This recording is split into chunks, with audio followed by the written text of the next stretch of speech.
Hello guys, আমার পিসিকে দেখো। আমার পিসি ফুল তুলছে, জমিতে জল দিয়েছে যার জন্য আমি জমির ভিতরে যেতে পারছি না এখন আর। ওইদিকে মামি দেখো কিভাবে ফুল তুলছে।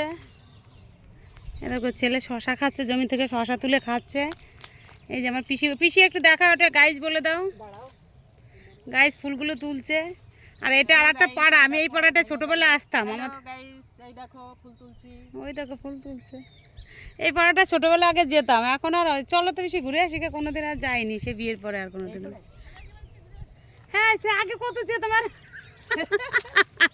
এই পিসির সাথে যেতাম। তাই বলি ছোটবেলায় এইসব পাড়ায় কত যেতাম, হ্যাঁ এখন আর যেতে পারি না। লতি বিমল ওরা গল্প আরম্ভ করেছে। আমার পিসি সারাটা দিন দেখলাম আমাদের বাড়িতে এখানে ওখানে বাগানে সারাদিন গল্প, এখনো সেই গল্প। এই দেখো ফুল দাও, এত সুন্দর টাটকা ফুল পড়ে গেল। ফুল একটা ফুল জলে ফেলেছি, দেখো কেমন লাগছে। থাকছে না পিসি চুলে, থাকছে না আমার চুল সিল্কি, আর চশমা পরাতে চুলে থাকছে না, ঝরে যাচ্ছে ফুলগুলো। দেখো কি দারুণ ফুল, আরো ফুল ছিল, ভ্যারাইটিস ছিল, কিন্তু এখন গরম পড়ে গেছে তো এখন আর ফুলগুলো নেই অত।